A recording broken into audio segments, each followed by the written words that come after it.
Amigos y amigas, buenos días. Estamos en la entrevista con, como cada viernes, un invitado especial vinculado con la cultura, con el arte, con las artesanías, con el patrimonio, con la música, con la literatura, en fin. Hoy nos corresponde entrevistar en Vinilo Lounge, ubicado en el centro de la ciudad, en la Casa de la Ibarreñidad. Esta mañana hemos invitado al doctor Juan Martínez, director general del Museo de Artesanías de Ecuador, el Mandalae. Le damos la cordial bienvenida, Juan, a la ciudad de Ibarra. ¿Cómo estuvo? ¿Cómo está? ¿Cómo se encuentra? Bueno, Por muy favor. contento y yo tengo un particular aprecio, cariño Gracias. y me siento muy bien como en Ibarra, contador en general. Le agradezco mucho la entrevista. Gracias, Juan. ¿Cómo estuvo la exposición temporal Saberes, Símbolos y Mitos de las Culturas Prehispánicas del Ecuador, efectuada en Otavalo? Bueno, dos cosas, digamos, de esta exposición. La primera es que sobre culturas prehispánicas no sabemos prácticamente nada. Sabemos poco o nada. Poco. Ya. No hay una apreciación en los colegios, hay muy pocos museos, yo diría casi ninguno, y en general la gente nos conoce que tenemos una historia de más de 4.000 años. Se quedan en el tema inca y ahí se agarran inclusive los propios movimientos indígenas. De manera que esto ha sido novedoso, destapar un conocimiento ancestral expresado en objetos, en réplicas arqueológicas, pero no es una exposición de vasijas nada más, es una exposición de símbolos, Ya. de mensajes, de saberes que se expresan en los objetos. Hemos construido una exposición muy novedosa, lo hemos hecho en el marco de las fiestas del Yamor y lo hemos hecho con la colaboración del municipio de Otavalo, de la señora alcaldesa, a la que le agradezco públicamente. Y bueno, la gente comienza a asistir, vemos a los otavaleños viendo por la ventana y unos se atreven, otros No se no. animan, ¿no? Mucho. Y es una exposición gratuita, de manera Ajá. que yo me siento muy contento porque para mí bueno. Otavalo es la capital cultural, la capital artesanal, no solo del Ecuador, sino de la región. Y creo que necesita un enclave cultural potente para que pueda desarrollar mejor su actividad turística y comercial.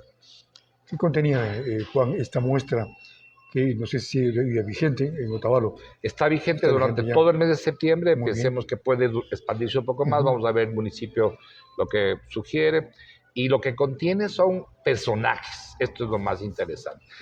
No es, vuelvo a insistir, no son vasijas, son personajes. Comenzamos con la madre, y esto tiene una... Nosotros somos muy simbolistas, digamos. La madre como el principio de la vida, Ya. de la vida, de la persona, de la familia, de la comunidad, del país y de la cultura y de la historia. Entonces comenzamos una exhibición de las imágenes de madre de todas las culturas prehispánicas y la gente entonces entiende y ama más a su propia madre.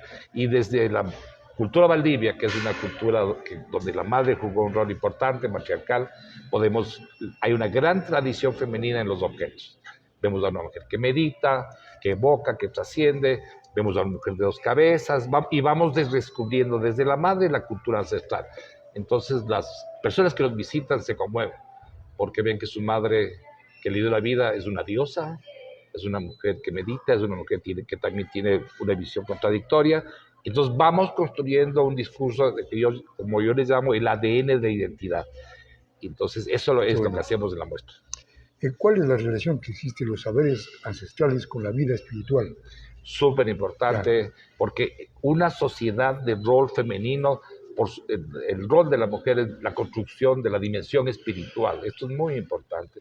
Y las culturas ancestrales norandinas, equinocciales ecuatorianas, se especializaron en esta dimensión espiritual. Por ejemplo, tenemos en la muestra una colección de imágenes panzaleo, que es una cultura maravillosa de la Sierra Centro, que tiene esta posición. Esta. Imagínense que hace más de 3.000, y no son cristianos.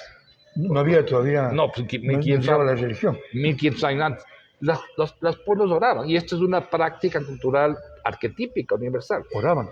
¿Y a quién oraban? Es juntar el mundo interno y externo y buscar el todo, la divinidad.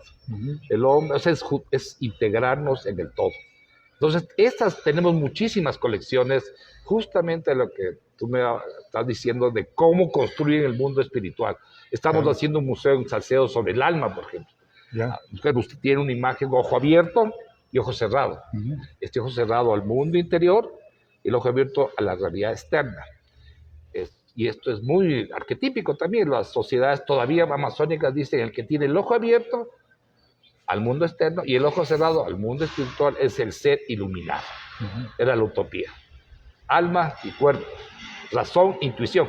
Y esto es lo que exponemos de justamente este recorrido por las prácticas culturales, espirituales, sociales y también políticas.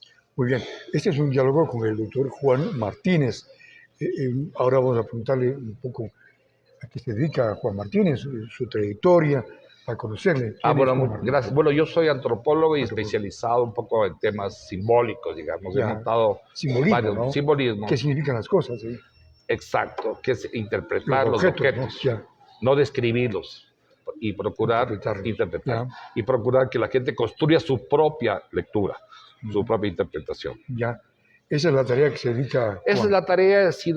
Fui también ministro de Patrimonio con el presidente Correa en la primera administración. Hicimos cosas importantes y hemos trabajado también en la provincia y en algunos lugares del país. Yo lo que hago a esta edad, de mi ocaso, es hacer exposiciones y museos, y eso voy a hacer hasta que termine.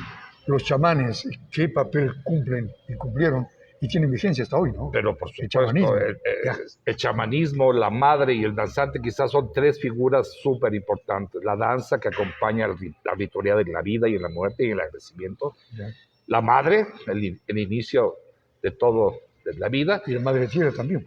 Es que la madre y la madre tierra tiene una relación. Una similitud. Una similitud, ¿no? Y el chamán es este personaje guardián del mundo interno. Recordemos que las sociedades ancestrales piensan que las enfermedades están en el alma, en la emoción, y que cuando no fluyen se transforman en enfermedades físicas.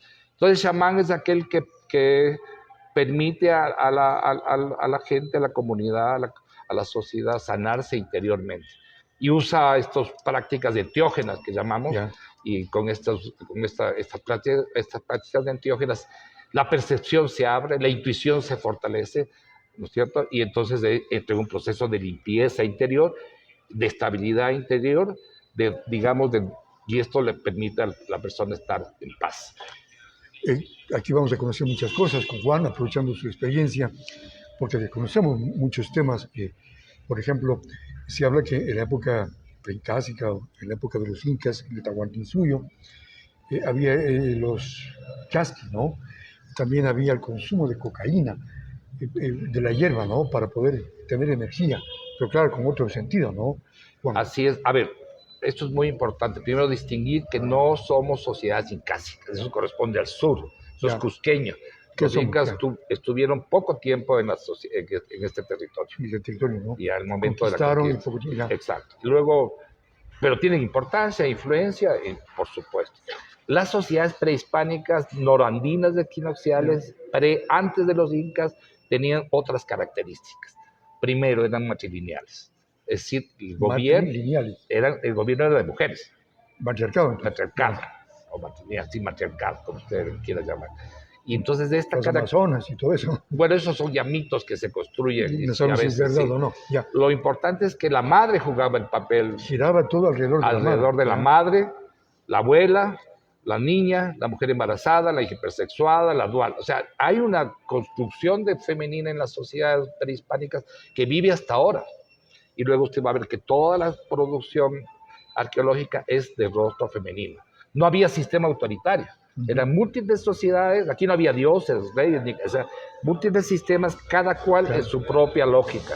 Y esto hace que tengamos una tradición artística, artesanal, única, en un ecosistema muy cortito, porque los Andes son muy angostos de aquí. Entonces tenía usted cientos de grupos culturales, digamos así, cada cual en su propia lógica, con su propio sistema lingüístico, social, cultural, y una tradición artística espectacular. Esto es único en el mundo. Sociedades tan diversas, dirigidas por mujeres, produciendo objetos maravillosos. ¿Y cuándo se rompe ese matriarcado? Cuando comienza, bueno, es un proceso muy largo, pero llegará la conquista, destruirá estas prácticas culturales ancestrales, impondrá un sistema patriarcal y todo, y aquí estamos. Que hasta ahora está vigente. El universo femenino como fuerza creadora y protectora, algo así, ¿no? Algo así. El universo femenino. El universo femenino como construcción de la espiritualidad social también.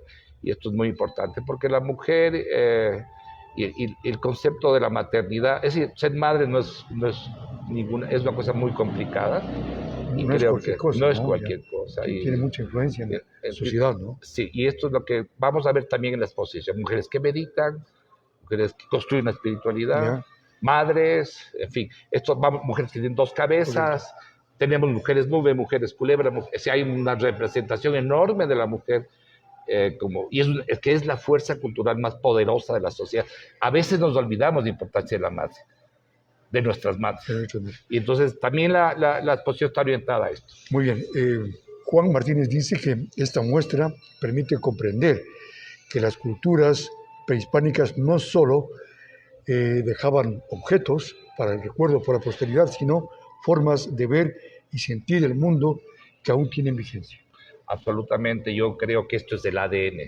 Es decir, esta enorme herencia cultural está dentro de todos nosotros los que compartimos este maravilloso territorio, pero está dormida. Hay que despertarla, hay que animarla. Por ejemplo, apoyando como en Ibarra, un museo que pensaba el doctor Enrique Ayala Mora, Museo de América, ¿no? Así De es. Artesanías de América. ¿Cómo está ese? Bueno, yo proyecto? creo, y aquí permítame hacer primero, ese es un museo que el doctor Ayala se lo imaginó y soñó enorme. Seguramente el museo más grande del ¿En país. qué consiste este museo? Consiste en una exposición de las principales representaciones de 30 países del arte popular y artesanal, digamos así. Y lo está totalmente diseñado, y los objetos. Es decir, es un esfuerzo enorme que hizo el doctor Ayala y la Universidad Andina por dotar a Ibarra de un hito turístico, no de Ibarra, sino del Ecuador. Y lamentablemente está embodegado. Entonces, creo que el municipio puede facilitar un poco mejor. Sí, lo que pasa con los museos es que hay muy poco interés a veces de las autoridades, ¿no es cierto? Otras hay más. Creo que en Otavalo tenemos la alcaldesa que está muy sensible a los temas culturales, y yo creo que Ibarra igualmente, el alcalde, pero tenemos que darle más fuerza, más continuidad, agilidad, ¿no? más agilidad para poder, empuje también. más de empuje. Ustedes con un museo de arte popular de América se convierten en un punto turístico. Y este iba a importante. funcionar en el Centro Cultural El Cuartel, ¿no? En el cuartel, Ya. exactamente. Está en stand-by. Está en stand-by. Así que, señor alcalde, Por facilite, por favor. Un modo cordial. Juan, la importancia del patrimonio. ¿Qué debe ir en una edificación patrimonial? Por ejemplo, esto del Colegio Teodoro Gómez de la Torre. Bueno, esto es súper importante. A ver, solo en Otavalo hay más de 500 bienes patrimoniales registrados e inventariados. El 90% no está en uso o está en mal estado de conservación. Y esto es en todo el país. Tenemos muchos bienes patrimoniales que no tienen uso. ¿Cuál es el problema? Que el uso de un bien patrimonial es actividad turística o actividad cultural. No es para oficinas, señores. No es para cuarteles. El 100% no es para bodegas. Debe ser para cultura y patrimonial. Debe ser, exactamente. No temas burocráticos. No. Esto está penado por la ley. No puede ser oficinas. Es un error, ¿no? Es un error muy grave y pasa en todo el país. Entonces, ¿cuál es el tema? Que hay que hacer un encuentro entre gestores culturales privados, universidades, sector académico y los organismos, digamos, los gobiernos locales, para que juntos puedan proyectar actividades culturales. Yo creo que la ley es bastante buena. Además, si usted tiene un bien patrimonial, si lo va a generar lucro, el lucro en turismo y cultura tiene que ser para conservar el bien. Entonces ahí tiene usted un problema que las empresas privadas turísticas no van a invertir, porque lo que quieren es utilidad. Y aquí lo que queremos es que un bien patrimonial esté al servicio de la sociedad y que si genera alguna utilidad sirva para mantenerlo. Claro. De acuerdo a la experiencia del doctor Juan Martínez, ¿qué debería sugerirse para que funcione en el Colegio Teodoro Gómez de la Torre restaurado y que es un bien patrimonial?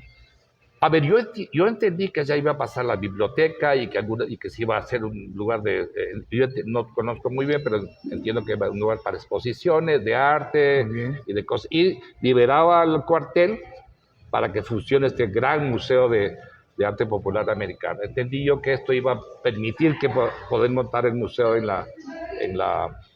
el cuartel, pero a veces, y muy común, se restaura bienes por restaurar y entonces están vacíos. Eso pasa en todo el país. Usted tiene casas importantes restauradas que no tienen uso.